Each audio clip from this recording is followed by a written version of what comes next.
आज के इस चैनपुर विधानसभा के नामांकन समारोह में उपस्थित हम सबके काबाज, दिलदार, यारबाज साथी, बिहार सरकार के मंत्री मोहम्मद जमा खां साहब, एलजेपीआर के हमारे जिला अध्यक्ष राजेंद्र गुप्ता जी, बीजेपी के जिला अध्यक्ष ओम प्रकाश पांडे जी, जदयू के जिला अध्यक्ष अजय पटेल जी, यहां पर उपस्थित श्री प्रवीण यादव जी, श्रीमती शालिनी पटेल जी, सम्मानित नेत्री सीमा पांडे जी, बिहार राज्य नागरिक परिषद के हमारे सम्मानित सदस्य श्री छोटू सिंह जी, सिया वक्फ बोर्ड के हमारे पूर्व के सम्मानित अध्यक्ष सलमान हुसैन साहब, हमारे रामगढ़ के नौजवान साथी, दलितों के, अति पिछड़ों के मजबूत आवाज अशोक चौधरी जी, युवा जदयू के हमारे साथी श्री सुहेल साहब, चांद प्रखंड के हमारे अध्यक्ष सतीश जी, ओम प्रकाश श्रीवास्तव जी और मंच पर बैठे एनडीए के तमाम साथीगण और यहाँ उपस्थित तमाम हमारे नौजवान साथी, हमारे अभिभावकगण, हमारी माताएं एवं बहनें, आज हम अपने भाई जमा खां आपके नामांकन समारोह में आप लोगों का आशीर्वाद देने के लिए उपस्थित हुआ हूं। कुछ दिन पहले आपके बीच में हम आए थे और इस विधानसभा के जो ग्रामीण कार्य विभाग थे उनके जो माननीय नेता नीतीश कुमार जी ने पटना से जिनका कार्य आरंभ किया था, शिलान्यास किया था, उनके शिलापट के आरंभ कार्यक्रम में आए थे और आपको यह जान के प्रसन्नता होगी कि जमा खां साहब को जब आपने यहां से जिताया था और जब जीत के 2020 में यहां से गए थे, वैसे तो जमा साहब ऐसे व्यक्ति हैं जो पहले और अंतिम छात्र संघ के अध्यक्ष हैं, जो बनारस हिंदू विश्वविद्यालय छात्र संघ के कोई अध्यक्ष हुआ था। पहला मुसलमान है जो बनारस हिंदू विश्वविद्यालय छात्र संघ का अध्यक्ष रहा हो। तो समझ जाइए कि इस व्यक्ति में क्या सलाहियत है, ये व्यक्ति कैसे सबको बांध के लेके चलने वाला व्यक्ति है। और हम भी लंबे समय से बिहार की राजनीति में सक्रिय हैं। 2000 में पहली बार जनता से जीत करके विधायक बने, 2005 में विधायक बने और लगातार बिहार की राजनीति में सक्रिय हैं। और 2010 से मेरा जमा खां से संबंध है, व्यक्तिगत संबंध है, किसी पार्टी में रहे हो। जब मैंने आग्रह किया इनको फोन करके, तो सर्टिफिकेट लेने के बाद ये अपने माँ बाप के पास नहीं गए, सबसे पहले हमारे पास आए और 3 बजे भोर में पटना पहुंचे। और जब हमने कहा कि आप बसपा से जीते हैं और आप अकेले साथी हैं, आप अपने क्षेत्र में बहुत कुछ नहीं कर पाइएगा, अगर जीत भी गए हैं तो आप जब तक समूह के साथ नहीं चलिएगा तो आप अकेले पड़ जाइएगा, इसीलिए आप हमारे साथ आइए। इन्होंने हमारे पैर पर गिड़गिड़ाना शुरू कर दिया, भैया ऐसा पाप हमसे मत कराइए, हमको जहां है वहां रहने दीजिए, हमको ऐसा पाप नहीं कराइए। हम बोले अभी आप जाइए, मन में सोचिएगा, विचार कीजिएगा, तब फिर आइएगा। उसके बाद ये गायब हो गए, मेरे संपर्क से गायब हो गए। फिर हमने इनको फोन कराया, क्योंकि आज एक नए दौर की शुरुआत हो रही है, इसीलिए हम पुराने दौर की चर्चा कर रहे हैं। और फिर हमने इनको खोज करके बुलाया और इनसे बहुत मिन्नत किया। लगभग 15 दिन तक यह व्यक्ति अपने शरीर अपने मन से संघर्ष करता रहा। और आज उसके बाद फिर जब नीतीश कुमार से मिले तब इनको हम मिलवाने ले गए और मिलने के बाद फिर इन्होंने कहा कि ये ठीक है, जब आप लोगों का दबाव है तो आप लोगों के साथ रहना है। और देखिए जब मंत्री बने तो इस जिले में जब नेता ने कहा कि हम मेडिकल कॉलेज देने का काम करेंगे और निर्णय हुआ कि मेडिकल कॉलेज मिलेगा। बहुत से लोग, हर एक विधायक चाहता है कि हमारे यहाँ मेडिकल कॉलेज की स्थापना हो, हमारे यहाँ कोई नई योजना आए जिसका फायदा हमारे विधानसभा के लोगों को मिले। बहुत जद्दोजहद के बाद लड़ाई लड़ करके जमा खान ने कैमूर में माननीय मुख्यमंत्री को ये आश्वस्त कराया कि हमारे यहाँ कैमूर विधानसभा में मेडिकल कॉलेज लगने का काम हो। और सिर्फ लगाने का काम नहीं, जमीन का चयन कराने के लिए भी माननीय मुख्यमंत्री को जमीन दिखाने के लिए भी स्थल पर ले जाने का काम माननीय जमै खान साहब ने किया। और अगर आज मेडिकल कॉलेज बनता है तो ये नहीं है कि इस क्षेत्र के इस जो सुदूर इलाका हमारा है इसका विकास नहीं होगा। इस प्रदेश यहाँ पर अल्पसंख्यक छात्रावास कैसे आए, जिस विभाग के ये मंत्री थे, अधौरा जो सबसे सुदूर इलाका है उसका विकास कैसे हो, वहां पर हमारा बिजली और वहां पर हमारा मोबाइल कैसे पहुंचे, उसके लिए भी संघर्ष करते रहे। और जब हम ग्रामीण कार्य मंत्री बने तो 96 सड़क लगभग 100 सड़क को इन्होंने अपने विधानसभा में पास कराने का काम किया और एक नया ब्रिज दिलाने का काम किया, पुल बनाने का काम किया। लगभग आपको जान के प्रसन्नता होगी 260 किलोमीटर सड़क अगर यहां से पटना चलिएगा तो आप समझिए कि 260 किलोमीटर कितना होता है। उतना सड़क जमा खान साहब ने अपने नेता नीतीश कुमार से इस विधानसभा में पास कराने का काम किया। लगभग 272 करोड़ रुपया का ग्रामीण कार्य विभाग से सड़क और पुलिया का पास कराया। कोई ऐसा राजपूत का गांव नहीं, कोई ऐसा दलित का गांव नहीं, कोई ऐसा ब्राह्मण का गांव नहीं, कोई ऐसा अति पिछड़ा का गांव नहीं जिसको कि जमा खान ने छोड़ने का काम किया। और जब बार बार लिस्ट फाइनल करते थे तो फिर फोन करते थे कि भैया ये बात रोड छूट गया है, इसको तोड़वा दीजिए, अति पिछड़ा लोग नाराज हो जाएगा, कहेगा कि मियाँ जी का बना दिया, हमारा छोड़ दिया।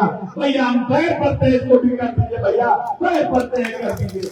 जो नेता हमारा इस तरह की भावना के साथ अपने विधानसभा को आगे ले जाने का प्रयास कर रहा हो और लंबे समय से संघर्ष करके इस विधानसभा को बनाने का काम कर रहा हो, आप देखिए कि पिछले 5 वर्ष में माननीय जमा खान के विधायक और मंत्री बनने के बाद चैनपुर के विकास में चैनपुर की ताकत बढ़ी की घटी है, ये आपको देखना है। और जब 2005 में आपने माननीय नेता नीतीश कुमार जी को इस बिहार की बागडोर संभालने का दायित्व जब आपने दिया था और आपने 24 नवंबर 2005 को नेता को नीतीश कुमार को जब इस बिहार की बागडोर और मुख्यमंत्री बनाया था तो यह बिहार 2.5 के विकास दर से आगे बढ़ने का काम कर रहा था। और 20 वर्ष के अपने अंदर प्रयास से माननीय नेता ने इस बिहार को 10.4 के विकास दर पर पहुंचाने का काम किया। आज हिंदुस्तान में कोई राज्य सबसे तेज गति के विकास दर से बढ़ने का काम कर रहा है तो वो बिहार है, जबकि हमारी आबादी लगभग 13-14 करोड़ है। पूरी दुनिया में बिहार अकेला राज्य है जो पर स्क्वायर किलोमीटर में सबसे घनी आबादी का प्रदेश है। फिर भी जो सीमित संसाधन हमारे पास है उस सीमित संसाधन से नेता ने इस बिहार को 10.4 के विकास दर पर पहुंचाने का काम किया। जब नेता को यह बिहार मिला था तो यह बिहार मात्र 28,000 करोड़ के बजट का बिहार था, मात्र 28,000 करोड़ के बजट का बिहार। और आज जब बिहार 3,18,000 करोड़ के बजट का बिहार बनाने का काम माननीय नेता नीतीश कुमार ने एनडीए के शासनकाल में किया। और इस बजट से इस प्रदेश के जो अति पिछड़े थे, जो महादलित के लोग थे, जो गरीब अल्पसंख्यक के लोग थे, जो ऐसे लोग जो अपर कास्ट में उच्च जाति में पैदा हुए थे लेकिन आर्थिक रूप से कमजोर थे, उनको ताकत देने का काम नीतीश कुमार ने किया है। और नीतीश कुमार इसीलिए कहते हैं कि पूरा बिहार मेरा परिवार है और हम न्याय के साथ विकास करने का काम करते हैं। तभी तो हर घर नल का जल जब उन्होंने शुरू किया तो हर एक जाति धर्म के लोगों को देने का काम किया। हर घर नली गली हर जगह पर हर जगह के जात बिरादरी के लोगों को देने का काम किया। और जब उन्होंने कहा कि हम हर घर बिजली देंगे तो वैसे तमाम लोगों को बिजली देने का काम किया। और जब उन्होंने जातीय गणना किया और देखा कि इस प्रदेश में वैसे बहुत से लोग हैं जो इस प्रदेश में अंडा बेचने का काम करते हैं, दिहाड़ी मजदूर का काम करते हैं, सब्जी बेचने का काम करते हैं, उनको रोज काम नहीं मिलता है और उनके घर में भी छोटे छोटे बच्चे हैं और हमने स्मार्ट मीटर लगा दिया है। उनके घर में दोबारा लालटेन न चले, दोबारा बिजली न चले, इसीलिए पूरे बिहार के तमाम लोगों को 125 यूनिट बिजली माफ करने का काम किया कि जो आने वाला मेरा भविष्य है, जो आने वाली मेरी ताकत है, जो आने वाला मेरा मजहब, जो हमारा वंशज है, जो मेरी आने वाली पीढ़ी है, उनको पढ़ाई में कोई दिक्कत नहीं हो, क्योंकि वे 21वीं सदी का बिहार बनाना चाहते हैं। हम आपसे यही कहना चाहते हैं कि जब नेता आए थे तो 46% लोग गरीबी रेखा के नीचे जीवन यापन करने का काम करते थे। 30% लोगों को इस बिहार की 14-13 करोड़ की आबादी के 30% लोगों को उन्होंने गरीबी रेखा से ऊपर उठाने का काम किया है। और लगातार जो आपकी आबादी है महिलाओं की, उसको सशक्त काम करने के लिए लगातार उनको मदद पहुंचाने का काम कर रहे हैं। अब उन्होंने 10,000 रुपया 1,23,00,000 महिलाओं को दिया है। उन 1,23,00,000 महिलाओं में जो महिला अपने रोजगार को ताकत देके आगे बढ़ाने का काम करेंगी, उनको उन्होंने घोषणा किया है कि मैं 2-2 लाख रुपया और देने का काम करूंगा, जिससे आधी आबादी जो महिलाओं की है उनको आर्थिक रूप से सशक्त और मजबूत करने का काम करे। नेता तब आए थे तो प्रति व्यक्ति आय इस बिहार का मात्र 7,000 रुपया था और आज अपने 20 साल के काम में उसको प्रति व्यक्ति आय 66,000 करने का काम माननीय एनडीए की सरकार और नीतीश जी ने करने का काम किया है। और इसको आने वाले समय में 1 लाख लेके जाना है। इस 20 वर्षों में नीतीश जी ने मूलभूत संरचना बनाने का काम किया, पुलियों का निर्माण कराया, सड़कों का निर्माण कराया, कृषि के क्षेत्र में किसानों को आत्मनिर्भर बनाने का काम कराया, इस प्रदेश में व्यापार का माहौल बनाया। अब आने वाला जो 5 साल इस बिहार का है, ये बिहार के समृद्धि का है, ये बिहार के संपत्तिशाली बनने का है। इसीलिए किसी के कहवावे में और किसी के बहकावे में जात पात के नाम पर अलग नहीं होना है। अगर वोट करना है तो विकास के नाम पर वोट करना है। जब हम अपने घर में कोई बीमार होता है, हमारे परिवार में दोस्त यार कभी एक्सीडेंट करता है, बीमार होता है, नाना नानी दादा दादी माँ बाप, तो जब अस्पताल जाते हैं और खोजते हैं कि हमको बी पॉजिटिव और ओ नेगेटिव का ब्लड ग्रुप मिल जाए, तो हम ये नहीं देखते हैं कि ये खून हिंदू का है कि मुसलमान का है, दलित का है कि राजपूत का है। पहले खून लेते हैं और अपने परिवार को बचाते हैं, लेकिन जब वोट देने जाते हैं तो हिंदू मुस्लिम अगर आप पिछड़ा करते हैं। ये अब नहीं करना है। अगर हमारे समृद्धशाली इतिहास को वापस पाना है, याद कीजिए ये बिहार वही बिहार है जहाँ मौर्य राजवंश ने इस हिंदुस्तान को सोने की चिड़िया बढ़ाने का काम किया था और सम्राट अशोक ने अखंड भारत का सपना देखा था। और ये वही बिहार है जहाँ विक्रमशिला और नालंदा जैसे विश्वविद्यालय हुआ करते थे, जहाँ 200 देश के बच्चे आगे पढ़ने का काम करते थे। और आज हमें अपनी पुरानी विरासत और समृद्धशाली इतिहास को पाना है तो जात पात से ऊपर उठ करके विकास को गले लगाना है। जो नेता हमारे लिए काम करेगा, जो नेता हमारे क्षेत्र के विकास के लिए काम करेगा, उसी को हम ताकत देने का काम करेंगे, उसी को हम वोट देने का काम करेंगे।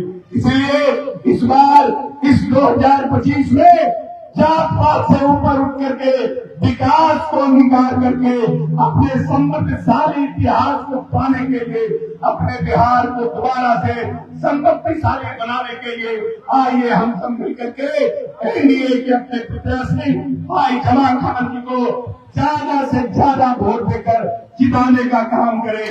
और ये याद रखिए कि ये जो 5 साल सरकार चली है उसमें जमा भाई की एक नामांकी भूमिका है। वैसे समय में उन्होंने हमारा साथ दिया है जिस समय सरकार बहुत कम बहुमत से खड़ी थी और जमा भाई आकर के हमको ताकत देने का काम किए हैं। इन 5 वर्षों में अगर बिहार में कोई काम हुआ है और बिहार को ताकत मिली है उसमें इनकी भी एक महत्वपूर्ण भूमिका है। इसलिए एनडीए के सभी लोग चाहे भाजपा जेडीयू चाहे जितने हम लोग हैं चाहे हम लोजपा हो हम हो जितने लोग हैं उपेंद्र कुशवाहा की पार्टी हम सब लोगों का ये फर्ज बनता है कि किसी भी कीमत पर चाहे सूरज इधर से उधर हो जाए लेकिन जमा भाई को जिता करके विधानसभा भेजने का काम करेंगे। बहुत बहुत धन्यवाद।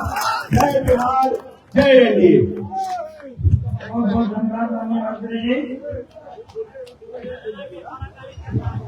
हम इस विश्वास के साथ कि जिस विश्वास से जमा भाई ने एनडीए का दामन थामा था उसी विश्वास के साथ आप लोगों को साक्षी मान करके ये जीत का माला जमा भाई को पहना रहे हैं। बहुत बहुत धन्यवाद।